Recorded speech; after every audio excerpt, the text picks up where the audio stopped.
Durante le feste a molti di voi sarà sicuramente capitato di approfittare di sconti natalizi, invernali e quant'altro per acquistare magari giochi che aspettavate da un po', oppure siete stati catturati dall'offerta di un gioco che sembrava fatto apposta per voi. Uno dei modi con cui Steam, ad esempio, tira il vostro interesse è posizionando il gioco in modo da far capire subito all'utente se si tratta di un prodotto fatto per voi o meno, tramite le descrizioni, tag che vi danno un'idea delle meccaniche principali ed elementi di gioco. Spesso il motivo per cui siete attirati da un gioco tramite il genere, gli elementi e le meccaniche specifiche è dettato dal fatto che siete uno specifico tipo di giocatori che il mercato dei videogiochi targetta per vendervi un prodotto.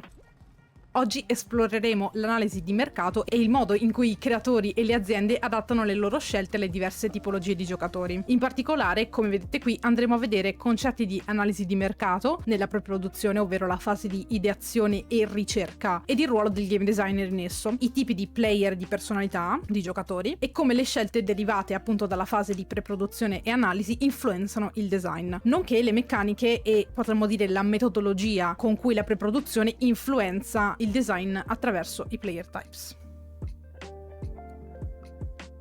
Ogni prodotto inizia con una direzione, data talvolta dalle sole tendenze di mercato, che a volte finiscono anche per deviare o buttare alle ortiche il lavoro svolto, vedi Concord o altri live service morti, oppure una visione creativa. Essa viene spesso supportata da un ragionamento di mercato molto semplice, infatti prima ancora di scrivere una singola riga di codice o disegnare un concept, i designer si chiedono qual è il nostro pubblico, che giocatori giocheranno il nostro gioco. La fase di pre-produzione infatti è il momento in cui i dati incontrano la creatività. Gli sviluppatori studiano quindi i trend del mercato, analizzano il pubblico target e valutano i competitor. Questo processo non è solo un esercizio di marketing, perché i dati raccolti influenzano direttamente le strategie che vanno a concorrere non solo nel design del gioco, ma del prodotto e anche nella sua monetizzazione. I designer di un prodotto, ad esempio multiplayer, dovranno fare ricerca su giochi PvP, competitivi, battle royale, extraction shooter e cosa differenzia le player base di tutti questi generi, sottogeneri. Anche giochi con un'impronta autoriale forte, che spesso siamo portati a pensare siano indipendenti e slegati da queste logiche, in realtà non sono esenti da questi schemi e beneficiano tantissimo nella ricerca e analisi dei loro potenziali giocatori e della loro personalità. I passaggi minimi infatti per la ricerca nella fase di pre-produzione sono analisi di genere e mercato in generale, nonché dei competitor. Questa fase può avvenire sia prima di stabilire la direzione del progetto, sia dopo aver capito anche solo in generale dove ci si vuole posizionare, come abbiamo detto prima. Ricerca sui player in relazione a giochi competitor e genti e di conseguenza, una volta compreso il proprio posizionamento, analisi sulla target audience, ovvero sui futuri utenti e giocatori del proprio gioco o prodotto. Questi sono elementi comuni alla preproduzione e analisi di mercato di molti settori, non solo nel mondo dei videogiochi. Nel nostro settore però si traduce nella possibilità di conoscere in anticipo non solo ciò che deriva a livello economico e strategico dal proprio posizionamento di genere e meccaniche, ma anche di comprendere la risposta dei giocatori e su quali cosiddetti player types puntare. Ma adesso vi chiederete, chi sono questi player types? Entriamo quindi nel vivo della questione e scopriamo come la personalità di ogni giocatore, anche tu, influenza il mercato videoludico.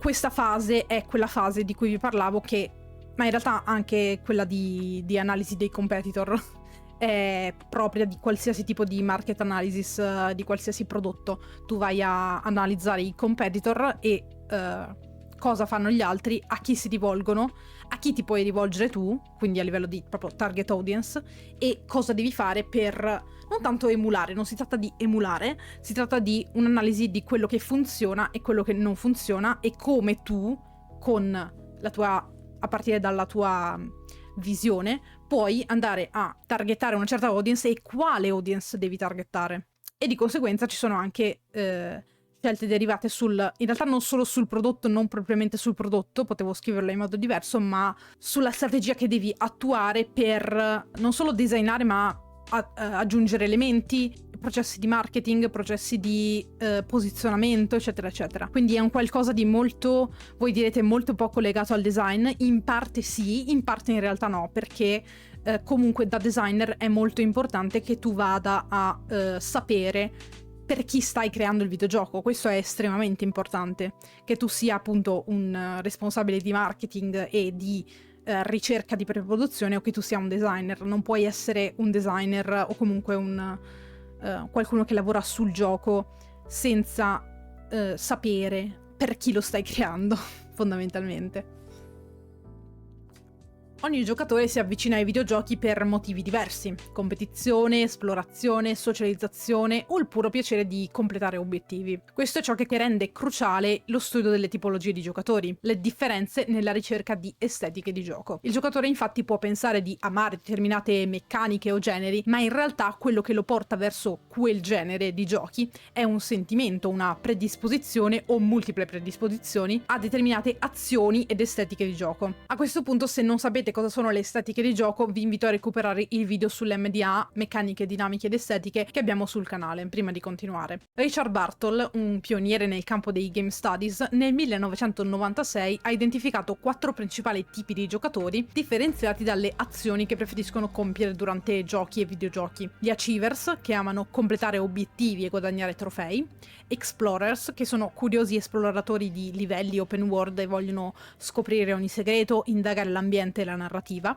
socializers, che apprezzano le interazioni umane, gli elementi interattivi di personalizzazione del personaggio, meccaniche che possono farli distinguere dagli altri da un punto di vista estetico, eccetera. E i killer, che si divertono a competere e dominare gli avversari, ricercano le sfide, le challenge di qualsiasi tipo e la vittoria su altri giocatori o sul gioco stesso. Questi archetipi non sono solo etichette, ognuno si lega a particolari estetiche e sentimenti di gioco. Si può fare esperienza di essi in giochi molto diversi fra loro, ma conoscerli aiuta a comprendere gli elementi di alcuni generi che attirano maggiormente i giocatori. Prendiamo ad esempio gli achievers. Essi sono attirati da molti giochi dalla componente del completamento di obiettivi. Giochi con molte missioni o, per essere più specifici, giochi incentrati direttamente sui traguardi come Vampire Survivors, che sono giochi che li attirano con miliardi di missioni e achievement da ottenere. Gli explorers invece troveranno soddisfazione nella scoperta e sono amanti di livelli complessi, open world e mondi ampi come quelli di Skyrim, Elden Ring, Legend of Zelda Breath of the Wild, ma anche Red Dead Redemption 2, dove l'esplorazione è una parte fondamentale dell'esperienza. E cosa dire dei socializers, gli amanti di giochi con interazione, simulazione di vita e meccaniche di personalizzazione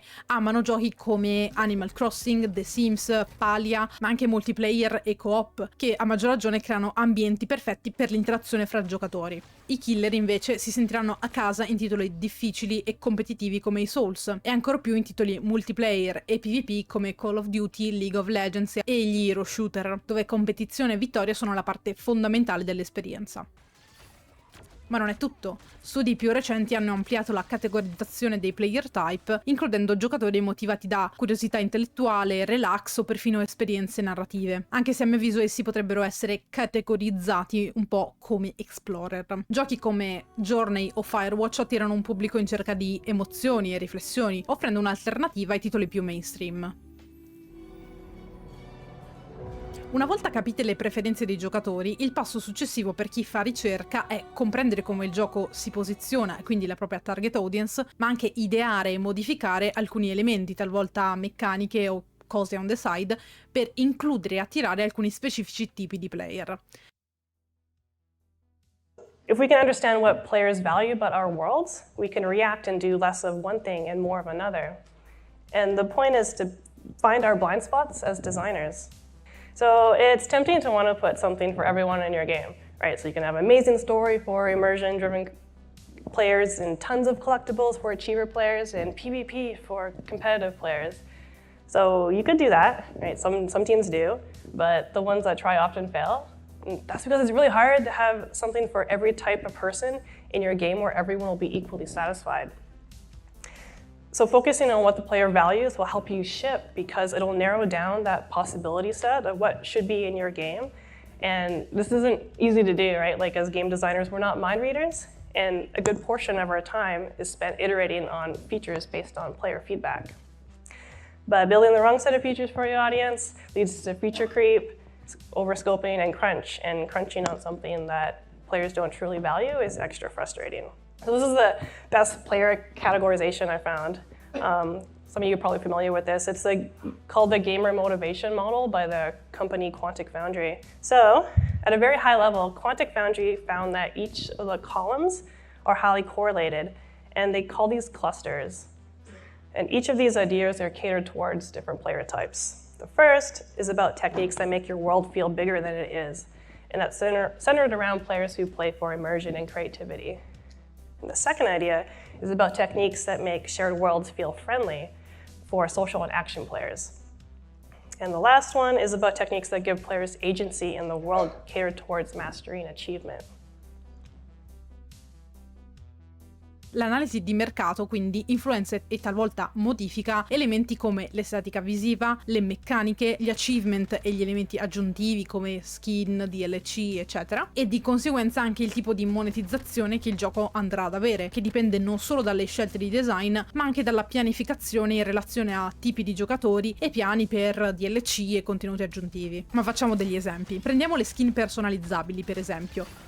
Queste non sono solo cosmetiche, rappresentano un modo per i giocatori per distinguersi. Ad esempio, gli achievers vogliono distinguersi, mentre i socializer adorano condividere il loro status symbol, il loro stile unico con gli altri. Giochi multiplayer come gli hero shooter o Fortnite, ma anche simulatori come The Sims che vivono di DLC, di feature ed estetiche, hanno portato questa idea al massimo livello, creando un vero e proprio hook per questi tipi di giocatori. E per gli explorer pensate a giochi come No Man's Sky o come alcuni franchise Souls che si sono evoluti per ospitare sempre una maggior quantità di mappe, segreti e meccaniche che premiano l'esplorazione. Per i killer invece meccaniche competitive come classifiche, riconoscimenti di vittorie e rank sono essenziali per mantenere alta l'adrenalina e l'essenza appunto competitiva di questi giocatori. Abbiamo fatto molti esempi singoli, ma pensate ora ad ampio spettro. Come vi avevo accennato, infatti, spesso molti giochi puntano su multipli tipi di giocatori. Giochi multiplayer sono spesso apprezzati sia da socializer che da killer, mentre storie single player sono giocate volentieri da achiever, explorer e nel caso di co-op anche da socializer. Un aspetto fondamentale dei player types è quindi anche il fatto che, come in tutte le cose, non esiste un incasellamento fisso. Un giocatore sarà spesso all'interno dello spettro, del diagramma o che dir si voglia, e sarà attirato più o meno da diverse azioni ed estetiche, motivo per cui ognuno di noi ama potenzialmente anche giochi molto diversi fra loro e magari li giochiamo in momenti diversi, consciamente a seconda del mood o di quello che ricerchiamo in quel momento. Abbiamo quindi visto come si fa a grandi linee pre-produzione e come essa si applica ad ogni prodotto, non solo ai videogiochi. Come nel mondo videoludico la cosiddetta target audience sia importante perché rappresenta i tipi di giocatori che andranno a interessarsi al gioco, e come la conoscenza di essi ci può aiutare non solo ad avere consapevolezza di come funziona il mercato, ma anche come le varie personalità influenzano le scelte di marketing e di design di gioco. Vi ringrazio per aver visto questo video e vi invito a commentare riguardo ad altri video che vorreste vedere sul canale e seguirmi in live per altri approfondimenti su design di videogiochi, narrativa e dintorni. A presto!